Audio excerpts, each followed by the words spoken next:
There you go. Hope you can all hear me and see me. Just by way of introduction, my name is Samartzis. I'm the CEO at SPASAVIC Victoria, the Swimming Pool and Spa Association. This session's been recorded, by the way, for later use as a resource. So if you've missed out or you think you haven't heard something, you can always go back onto the MIBT website in the Learning Resources area, and this will all be available. Today, we're going to run you through some essential information about the VBA Pool Safety Inspector course to give you greater clarity. But first, I'd like to give you some background information about our organisation. So we were established in 1961 and have led the way in this industry for 6 decades, a long time. From advocacy to training to pool and spa expos to a range of member services, forums, etc. SPASAVIC continually innovates and pivots to the demands of the consumer. Our members are made up of pool builders, pool shop retailers, pool technicians, fencers, building inspectors, suppliers and associates. We strongly believe in the consumer model where they determine everything from initial inquiries to ultimately engaging with our members and the wider industry. And it's important to understand that, and the same will be for all these pool inspectors. The consumer's king, and you need to treat them with respect. We spend hundreds of thousands of dollars each year to engage the consumer and plant seeds for the growth of the industry. And that's across all categories and spectrums, including television, radio, billboard. SPASAVIC was intimately involved in the Victorian Pool Safety Committee, along with Life Saving Victoria, Kidsafe Victoria, the Municipal Association of Victoria and the Real Estate Institute of Victoria. After years of lobbying, government legislation was passed in November 2019 to bring about the current framework. It's taken this long to get started. Unlike other states, this course is not intended to be a tick and flick course, and any inference that it can be done in 3 days is not describing the whole picture. And Paul Lawrence, the CEO from MIBT, will talk further on that a little bit later. What I want to do now is just share some slides with you around these VBA requirements. Please bear with me for one moment while I bring them up. There they are. Right. And can everybody see that? I think they can. Right. Okay, so let me just bring that down a bit. So if we just go to the first one. So one of the messages I just wanted to explain before I keep going through the slides, it's a 2-step process, and it's a clear message I need to convey to everybody here today. This qualification is a two-step process. So one, you need to complete the course at your own pace, and we will provide you with the 15 inspections required under the course via a simulated environment. But if you have access to a surveyor or a building inspector, then they can help you achieve those inspections. So you don't have to just leave it on us to help you with that.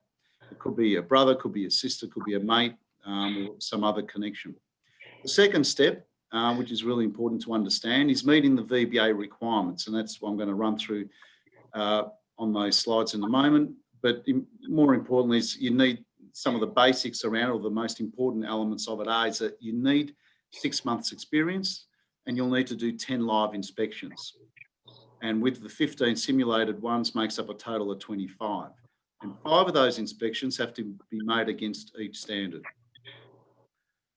So if we go to the first slide there, we've got, what is a building inspector pool safety? This person's a registered in the class of building inspector. Now, it's key to understand that the government created a 3rd class of inspector. There was only ever 2, surveyor and building inspector. Now there's a building inspector pool safety. And that carries a certain amount of responsibility. And I'll let Jason Chambers from Kidsafe Victoria talk about that a little bit later. But basically, work covered under this class, you schedule an inspection, you carry out an inspection of a pool or spa barrier. you conduct a re-inspection, you issue pool and spa barrier compliance and non-compliance certificates and written notices. Now, it's important to note, you're not there to inspect machinery, pool pumps, etc. It's purely for the inspection of the barrier. The VBA registration requirements, you need a certificate of completion for the course, which is what we're offering. Then you have the VBA application form, which you will find on their website.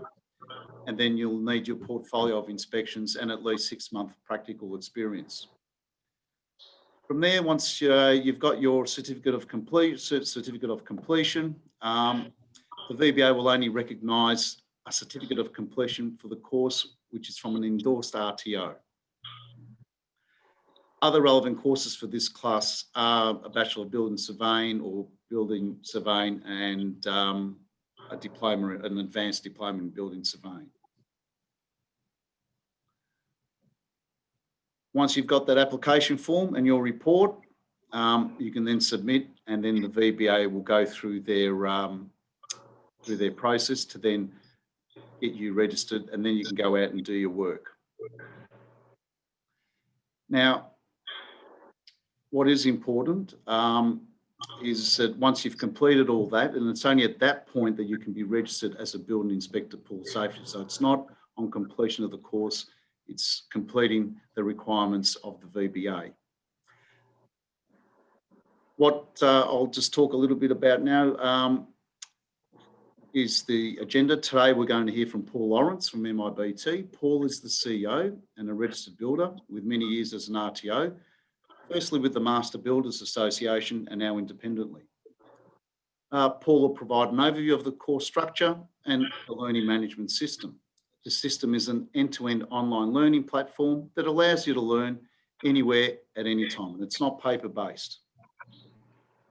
Then we'll hear from Brett Fitzmaurice, who will give us a brief rundown on what to expect with inspections. Brett comes to us with many years of experience within councils and having his own business. Brett is also a member of SPASAVIC. Koula from AB Phillips will follow up with insurance. Obviously, you will need a form of professional indemnity insurance, and she'll give us a basic outline of the type of product without going into a lot of the minor details, because each person will have their unique circumstances. And then I'll wrap up at the end with some answers to your questions. What I need to also convey to you is that the $500 initial payment is a requirement to open the pre-enrollment tasks on the system. Once you get accepted as a student, then the $995 payment will be required to begin the course, including those applying for RPL. And I'll throw it over to Jason Chambers now to come in and give us a bit of background about Kidsafe Victoria and why this course came to existence. Thank you, Jason. Thank you, Chris, and good afternoon, everyone. I'll just share my screen. Everyone, hopefully you can see those slides. There's just a couple of slides to run through, and yeah, thank you, Chris. I'll just talk a little bit briefly about some background information looking at pool and spa safety for children, a few of the stats that have led to the introduction of these laws, and a few really important points as your role will be as the new pool and spa inspectors going out to families' homes. Just to briefly introduce Kidsafe, for those of you who aren't aware who we are or what we do, we are a not-for-profit organisation that work in child injury prevention. So we cover all areas from home safety, road safety, product and sport and play safety, and obviously water safety is a really big part of our role as well. But we exist to reduce the number of children who end up in hospital or those who die due to unintentional injuries. And so we have an office in each state and territory, and so I'm from the Victorian office. When we have a look at drowning and the role of water safety and children, drowning is one of the leading causes of unintentional death for Australian children under 5 years of age. And there've been some really big improvements over time and really big reductions in the rates. But still, we do see it as it's usually either the first or second major cause, along with road transport accidents, of death every year for children. So last year, nationally, we did see 19 drowning deaths across the country. And the large majority, so half of these, occurred in backyard pools. So backyard pools are actually the most common location where children do drown. And that's been, I guess, quite the same for toddlers that we have seen for a number of years. Something that does surprise some people. Some people think of, the beach as being the dangerous place with the strong rip currents, but it actually is backyard pools. When we have a look from a Victorian perspective in what's led to the introduction of some of these laws, is that since January 2000, there have been 27 toddlers, so children aged between 0 to 4, that have died in private pools and spas in Victoria. And 20 out of these 27 cases, it was found that the barrier was non-compliant with the applicable standard that applied to that barrier by the time it was installed. But not only that it was non-compliant, it was found through the cases at the coroner's court that non-compliant barrier did play a direct role in the death of the child in those instances. And around these, there were some really key things that were found as well. So one of those, and it's a question that's come up a lot for us at Kidsafe from the public about these new laws, is why do I have to have an inspection if I don't have children at my home? It might be people who have got older kids or people who just don't have any kids at home. But actually 12 of these drowning incidents out of the 27 happened in a pool, at a backyard pool that wasn't the child's usual residence. So it might have been family or friends, it might have been people they were visiting, but it wasn't actually their own home, the pool that they did drown in. In one of those cases, it was actually the neighbouring property, and so the child had accessed the pool from the neighbouring property as well. But that's the stat that we use a lot to highlight that these laws aren't just for people who have children or have toddlers at home. Particularly as we head into this time of year, lots of people, especially now with restrictions easing in Victoria, will be looking to have pool parties and barbecues over Christmas time. And there's lots of adults around at those times. People often think there's extra safety, but drowning incidents can still happen. What else they found was, in terms of the non-compliance, it was the majority of those issues appeared in the gate or the door that led out into the pool or spa area. For older pools and spas, it was things like sliding doors that led directly out into the area. And with the newer pools where the four-sided barrier is required, it was issues with the gate. And that makes a lot of sense when you think about they're the things that are used every single day. They're used multiple times. And over time, there will be wear and tear and maintenance required. But that was what was found there, that it was the gate or the door leading out where a majority of the issues in these cases arose. And the majority of these were in permanent pools as well, but there were also incidents in portable pools. And that's something else that we typically see a lot over summer is, you can go out and you can buy a portable pool for quite cheaply these days to put up in the backyard, particularly if you do have little kids, and help the kids to cool off, particularly in homes that mightn't have space for a larger spa or pool. And not a lot of people are still aware of the barrier requirements of those pools and spas, and can sometimes also be a little bit more complacent, thinking that they don't hold that much water, that it doesn't pose a risk for toddlers. When we do have a look at that risk that we talk about, there's a few reasons why toddlers are particularly at risk of drowning in backyard pools and spas. And for anyone who has a toddler or looks after toddlers, a lot of these won't be a surprise, but they are really curious and they like to explore, particularly when they get to that age where they're a bit more mobile, they're crawling and walking and they're on the move. They do like to run around and have a look at everything that's there. And that's where supervision is obviously really crucial in water safety, but that barrier acts as the barrier in the second level to help restrict unsupervised access to the water area.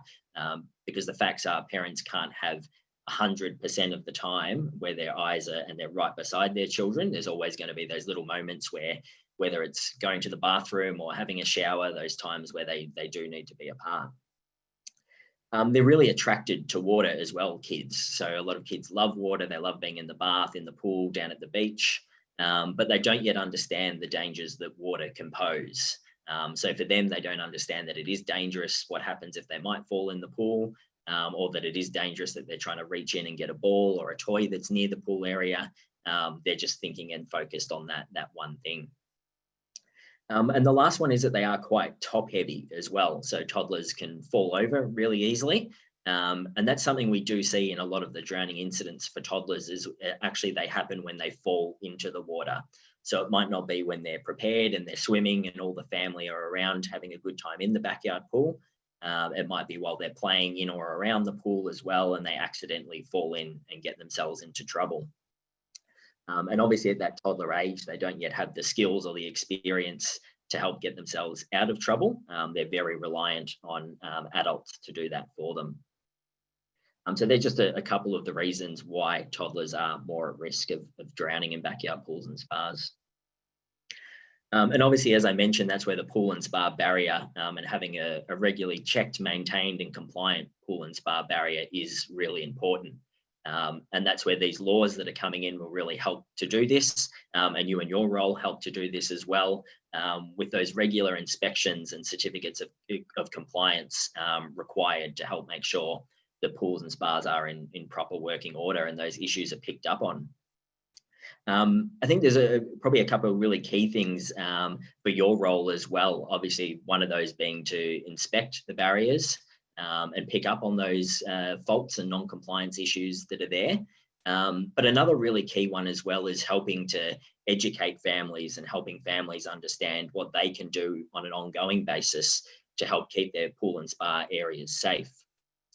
I think, no one wants to have something in their backyard that is unsafe for children. And we often find a lot of families are unaware that there is a fault or an issue with their barrier.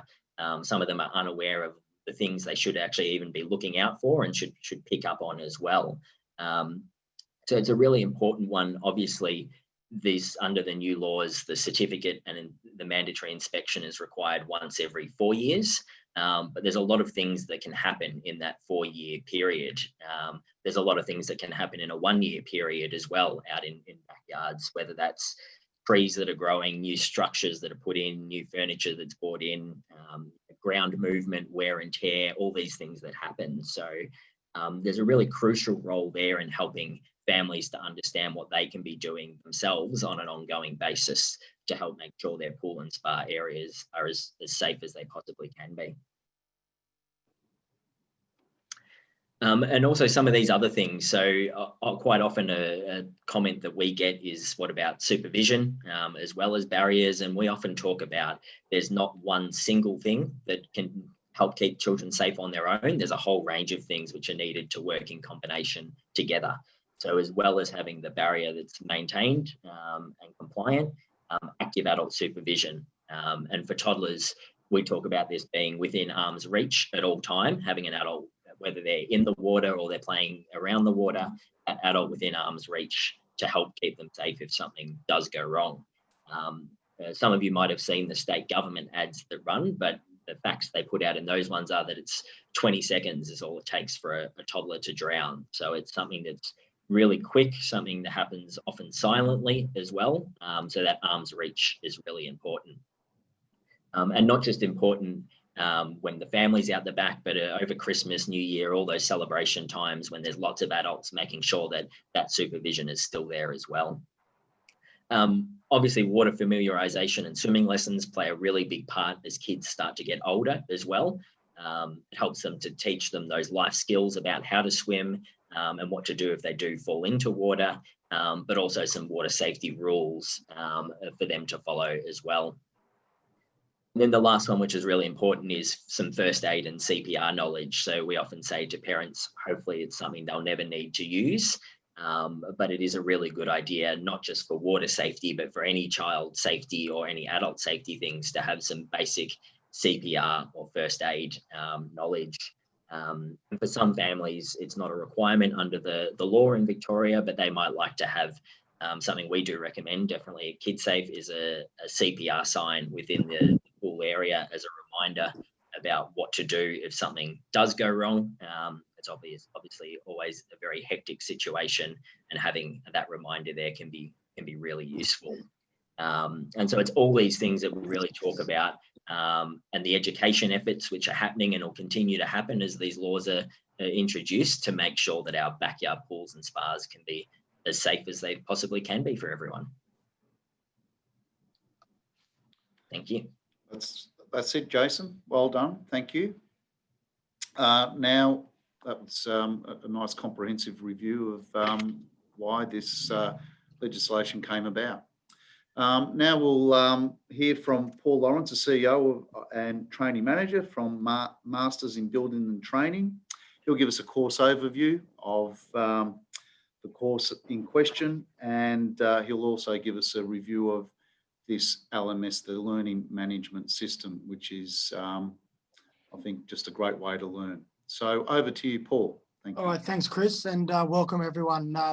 Look, I just want to give you a little bit of background into MIBT and why we do things like this. My background is a builder, been in the industry since 1987, built and renovated a few pools, but specifically I've been involved in training since 2000.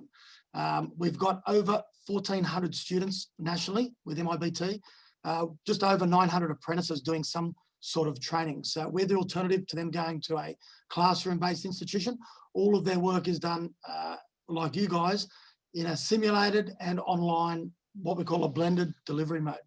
So I'm just going to go through how the system works, because that's what most people will want to know. And I'll be turning off my video camera, just probably a good thing with the new haircut that I've got.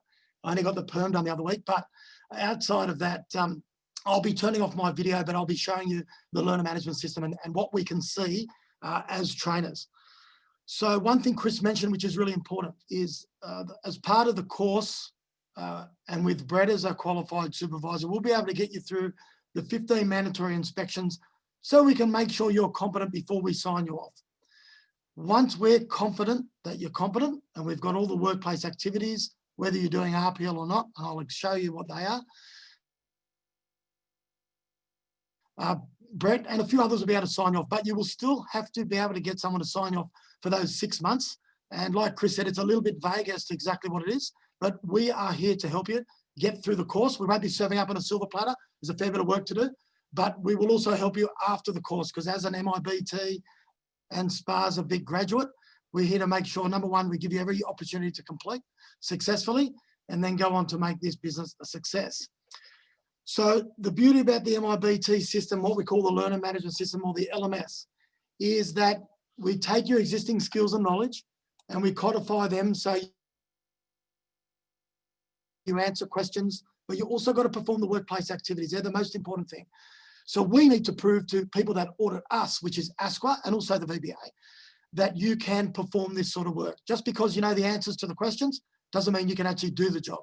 So we want to make sure you can actually do the job properly. And like the guy said from the guys have been talking about from Kidsafe, Anthony Kidsafe, and that we've got to make sure that these swimming pool barriers are inspected every 4 years and that they're safe and compliant.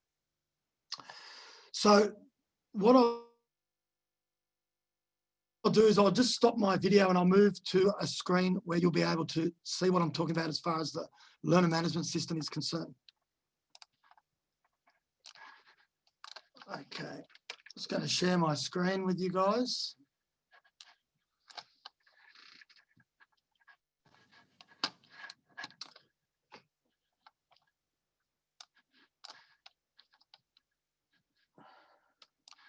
Just give me one moment to share my screen.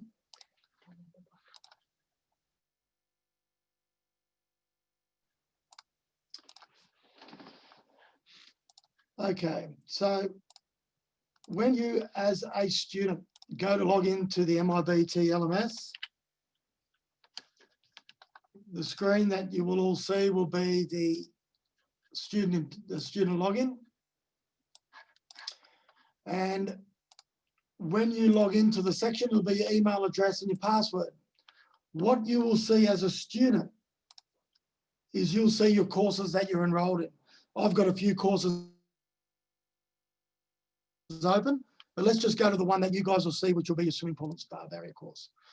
So as you can see, I've actually opened up my units down the side here. So once you guys have paid your 500 fee, which some of you have, you go through the identification and the learning literacy and numeracy. Now, what's important about the learning literacy and numeracy is that you must reach a score of 3 for writing, comprehension, numeracy, and then a level 4 for reading. So the indicator tool is basically computer marks. So you've got to make sure you get that. If you don't reach that level, you can request that I reset it and you can redo it.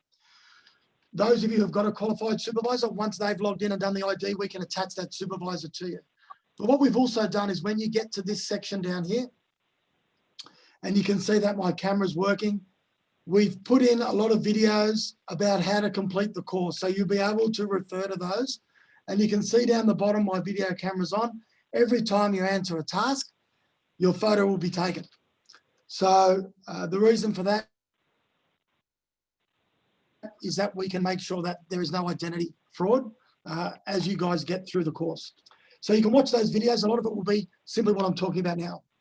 However, once you agree, it'll move to the next section and you'll finish the task and then you'll be ready to start. So once you complete all that, and then we accept you as a student, if you want to apply for RPL, and that is only for people who've been doing swimming pool and spa inspections for at least 6 months already, and have already got a qualification through Queensland or New South Wales, you may apply for RPL. What RPL will be certain questions plus the workplace activity checklists. So what I would do if you're doing that, and I'll show you them to you later on, is I'll switch over to RPL mode and I'll give you a look at that. But once you have completed your work history and uploaded any relevant documents, it's a very simple section where you just fill it in and then you submit it. Once all these are green and we've done the induction, which is what we're doing today, you will be able to go in and start completing the course. Now, we set your training program up for 6 months. However, you can complete it quicker. All you got to do is speak to Brett, who's your trainer. But when you first log into the course, I'll just admit this person in here, you will see that there'll be a series of learning tasks and assessment tasks. So the first thing you can do is you can log in, your camera will be on, you can go through and you can see the workplace activity checklist, and here it is here.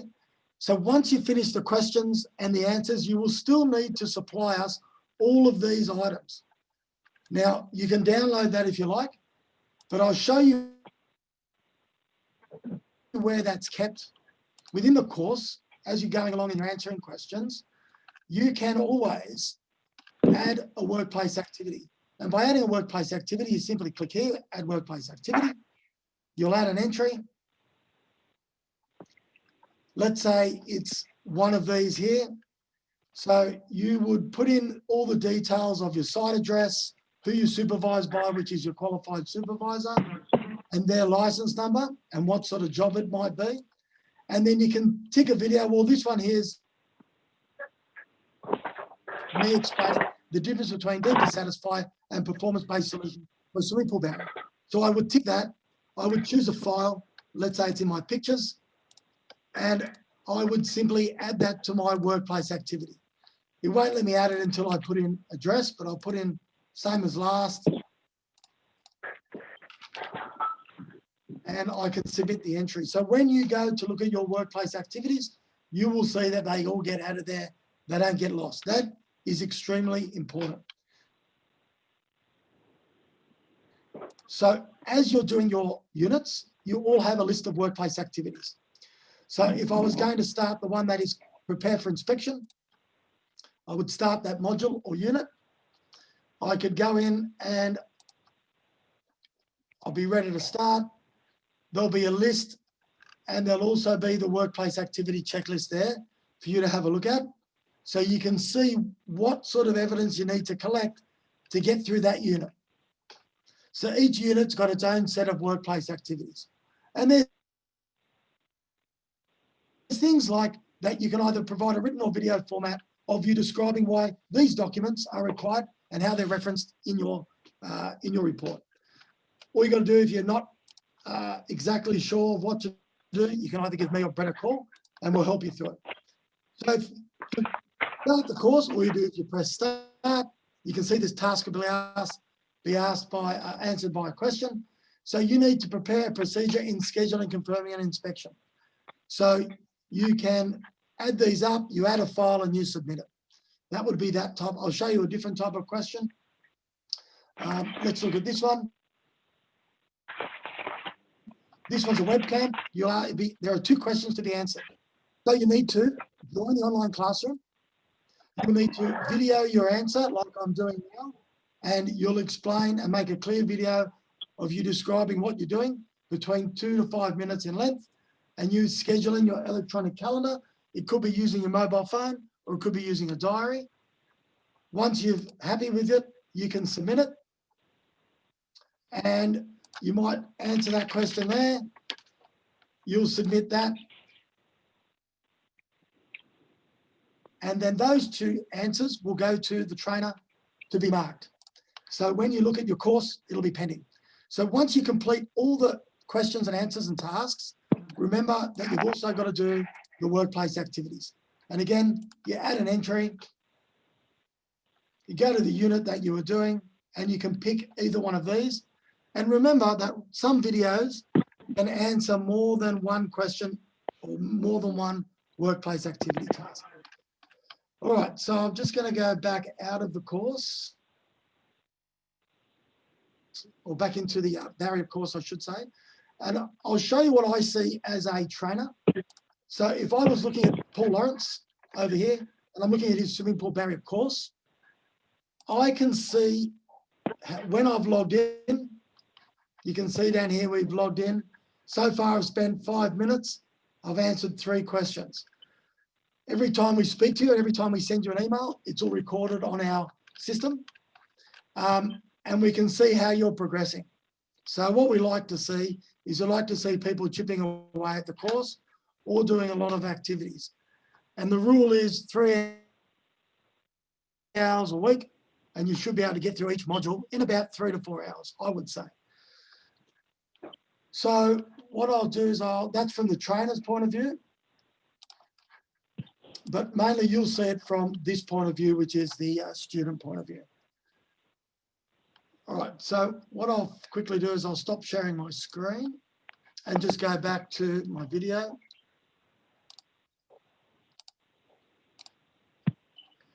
Can't see the change that one. All right. All right, so it's fairly simple with the course. Like Chris said, once you have finished your learning literacy and numeracy, if you've got a qualified supervisor, please let us know. That way we can attach them to the system. And then it's a matter of paying you $9.95 so you can start the rest of the course. We assign a trainer, and at the moment that'll be Brett. We'll also let you know when we'll be doing the 15 mandatory inspections, and you go from there. It's pretty simple. Log on whenever you like, do it from wherever you like, and use whatever device you'd like to get through the qualification. Thank you, Paul. And if there's any questions, just there'll be a question bar on the side, and we'll answer them later. There will be questions. I mean, it's obviously everyone can see that Paul's got he's been dealing with that particular system for obviously a long time and helped develop it. But it is easy to use. I mean, even I've and some of the girls in the office have had a go at it briefly, and it's once you've done it and looked at it a little bit, it'll flow and it'll become easier and easier as you go on. Yep. Look, thank you for that. What I'd like to do now is introduce Brett Fitzmaurice.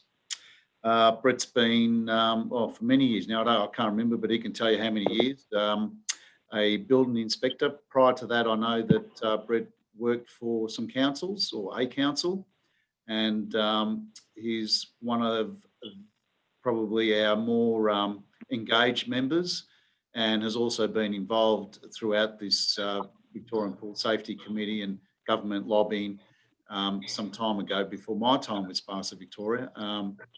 So he's well versed to help us understand building and pool inspections in particular.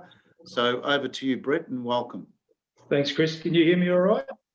I can, yeah. Fantastic. We're having a little trouble before. Earlier, I had to go from the computer to the laptop, and now we're on the phone. So if the phone rings, excuse me, I'll get rid of it straight away. So I'll just go briefly on my background. So I started off as a bricklayer, and after leaving high school, I worked in the pest control industry for probably about 4 years, conducting termite inspections and general pest control. So that was way back. So that was totally separate from building inspections. When I was doing that, I started an advanced diploma of building surveying, where I studied that for about 7 years at night. I got a job at the Melbourne City Council. I think it probably would have been about 2007, where I worked there for about 5 years. And then I got a job. Well, I finished my advanced diploma of building surveying. Then I got a job at the Ben Hill City Council. At the Ben Hill City Council, I gained my inspection experience as a domestic building inspector, where I got registered, and then as a commercial building inspector. So I'm registered as an IMU with the Victorian Building Authorities. It allows me basically to inspect any building in Victoria under constructions. And where I come in with pools was basically when I was working at Ben Hill, I was conducting their enforcement there, and we never did any audits on the pool barriers. And I asked the question, and basically they just said it was too hard. Every inspection would go through complaint would have a fail.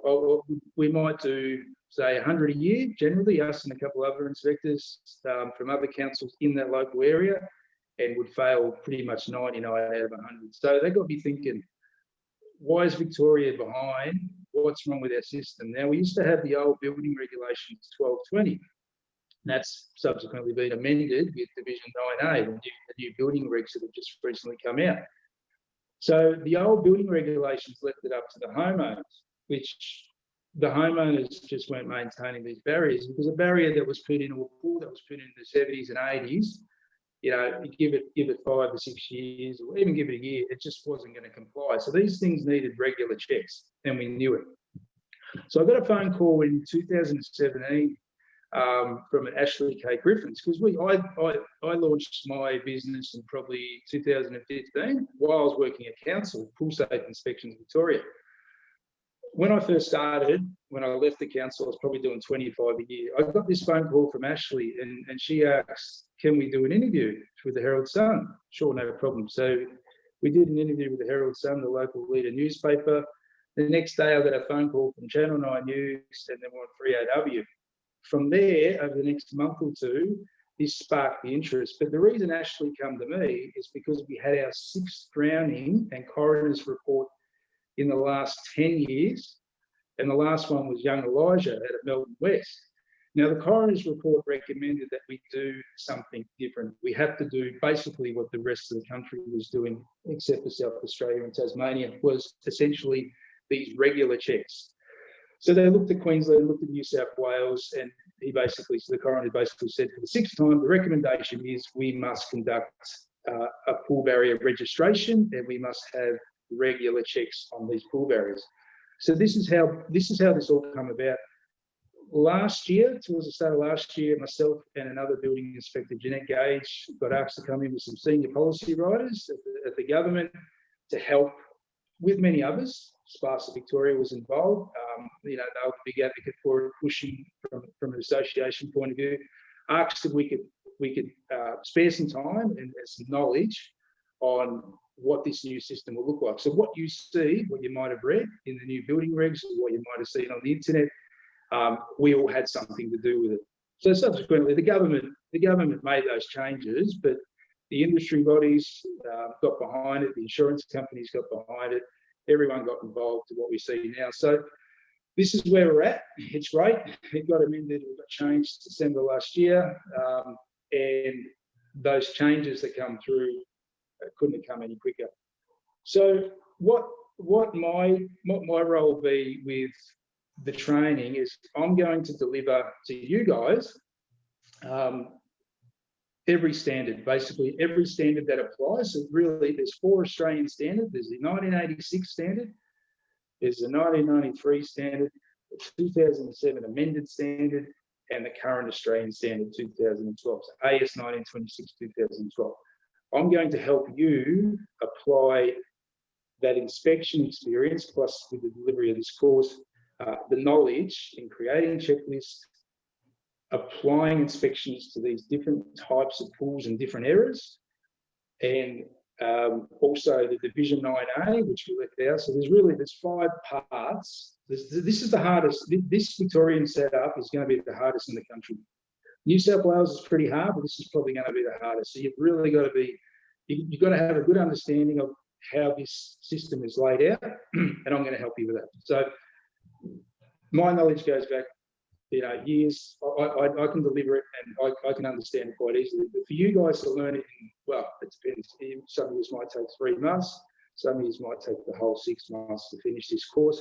Get a good understanding, get your experience out with some other practitioners, and then away you go, and you can make your application with the VBA as a full safety inspector. But my role mainly is I need to provide you that information and make sure that you've got a pure understanding on how these Australian standards apply to each and every pool, because every pool is different. Every pool is different. They've gone in, like I said, there's 4 different types of Australian standards that we apply to a pool inspection, and there's Division 9A, which essentially is your doors from the house, windows, stuff like that. So I'll help you do that. I believe, by doing this course, me delivering it to you, you've got the best experience, because as a commercial building inspector, I've been around for a while. This isn't just someone that's providing a course to you with a basic knowledge. This is someone who's out in the field actually doing it. And you probably ask, why is this fellow who runs his own business in pool barrier inspections delivering this course for us? Well, the short of it is, pool safety inspections can't do all these checks. We need pool safety inspectors over the next couple of years fast to get these checks done, because there are a ton of pools and spas. This is a 4-yearly program. There's going to be plenty of work. That's it. Thanks, Brett. Thanks for sharing that with us. And I just want to basically support what Brett said, that we will support you, SPASA Victoria and Brett and MIBT, to make sure that you get your inspections up. And we'll do that with by leveraging our relationships with local government, our relationships with members that are surveyors and inspectors of our organisation, and relationships with other associations like the Municipal Association of Victoria. Now, what I'd like to bring into here now is Koula from AB Phillips. I know on the agenda it says Peter Lane. Peter Lane couldn't make it today, so Koula's there, one of the principal people there at AB Phillips, who's a partner of our organisation with builders warranty insurance, etc., and a whole host of other insurances. So if you are there, Koula, can you hear me? Hello, yes, can you hear me? I can, there you go. So welcome and thank you for giving us your time. If you'd just perhaps like to go over professional indemnity insurance, or that particular product, which is a very important part of being an inspector. Thank you, Koula. Absolutely. Thank you. Thank you to SPASAVIC and to Paul for having me today. And I won't take up too much time. Can everybody see my screen? Yep, great. Okay, so this is one less barrier for you guys to worry about in terms of insurance. So we are experts in the pool and spa industry, guys. We have been in this industry for over 8 years, and we have proudly supported the pool and spa industry for that time. We have a special product for safety barrier inspections, particularly for those people that are only doing certifications at this point. We can do all types of insurance. However, with our people that are just doing the barrier inspections and certifications only, we certainly have some very, very good rates and affordable rates. Generally speaking, those rates are anywhere between $500 to $1,000, and we're often very much cheaper than the other underwriters in this particular space at the moment. We understand that you guys have $1 million limit in terms of your liability, and we always make sure that you guys have got the right coverage in place. In terms of how you request a quotation, the easiest way to do that for a really quick turnaround time is to simply click on the Pool and Spa Specialist landing page. And what this will do is it'll take you straight to our website that will enable you to immediately provide an online request for our insurance brokers to come back to you. So you'll be able to see here, you've got safety barrier inspection insurance, and you just click on get your insurance quote now. You're asked a series of very quick questions, including some contact detail information. You submit your form and somebody will contact you within 24 hours to ensure that we can get that insurance to you straight away. If I backtrack just a little bit, I always assume that people understand professional indemnity and what is so important about having that for you guys. And I just wanted to confirm for you all that it is a critical part of making sure that you stay in business. And what it does, it basically protects you from a third party suffering any bodily injury, property damage or financial loss as a result of the advice and the certification that you actually provide. So it's really critical that obviously you have this in place, and of course some public liability as well to ensure that you're secure and covered. But that's it from me today, and I hope that provides you with enough information. We certainly have a number of pool and spa specialist insurance brokers within AB Phillips located at several different areas. So please feel free to contact us on the numbers provided or visit the web page for a quote, a very quick quote. Thank you very much, Chris. Thank you, Koula. You look like that Amy lady on those Amy ads. We won't talk about Amy, will we? No, that's right. We will not do that. Thank you for that. And yeah, guys, I mean, so professional indemnity insurance is important. Basically, you can't do it without, and I'm sure Brett would attest to that. For any of these surveyors or building inspectors, it's a big deal.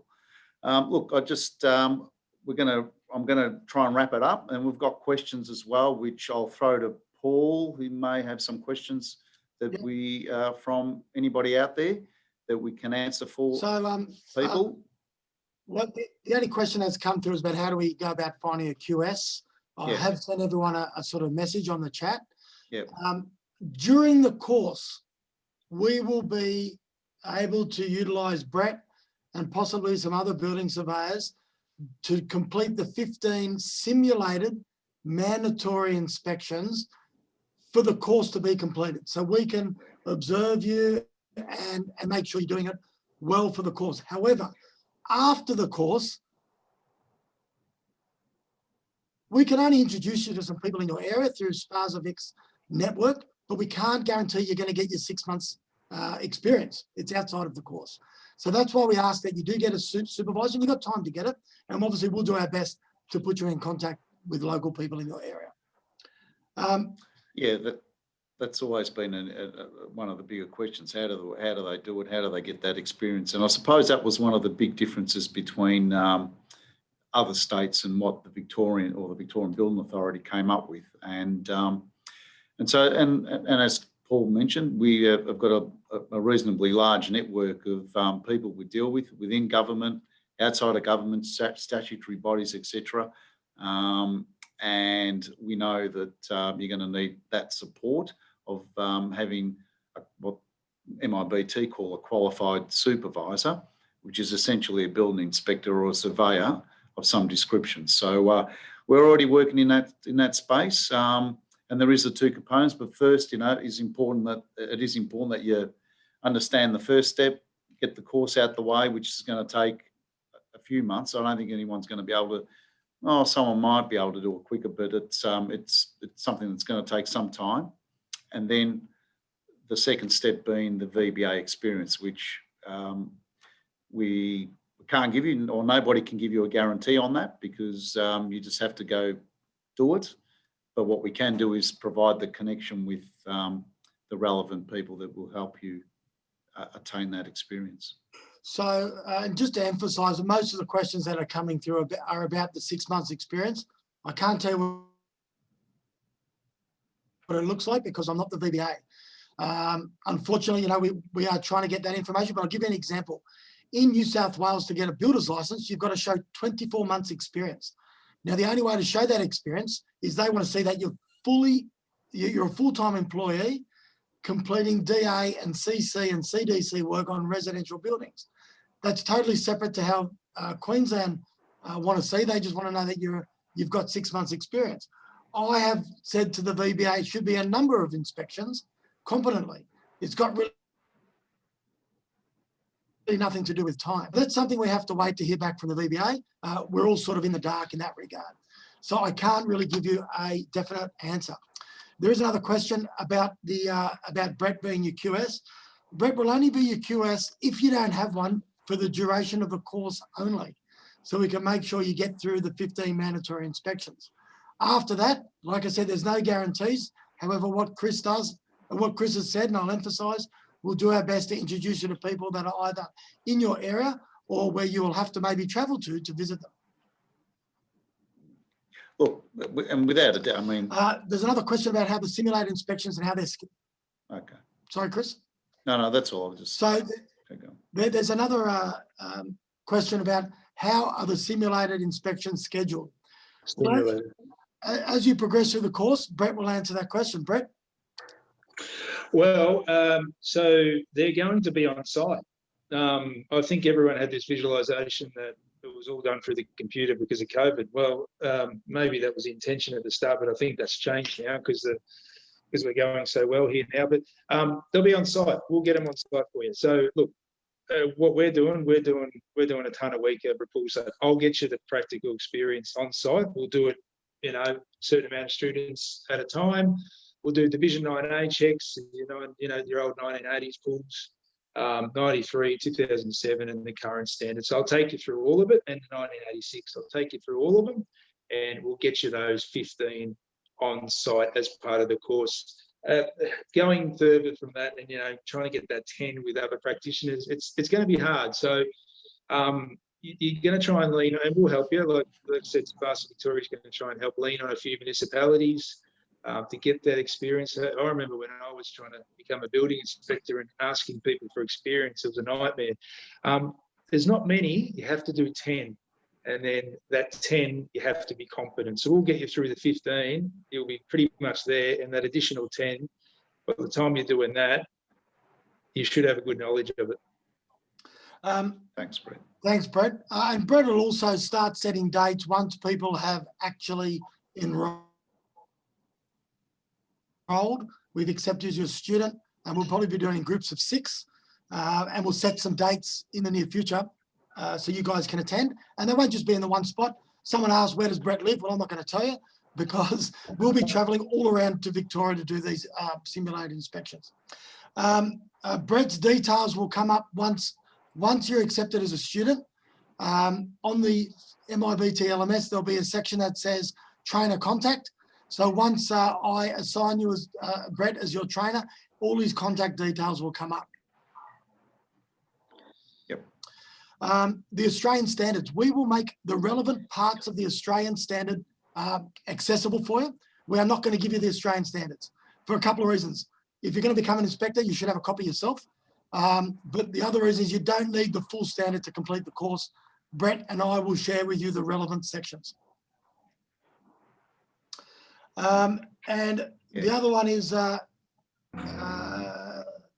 the job experience, that's 6 months.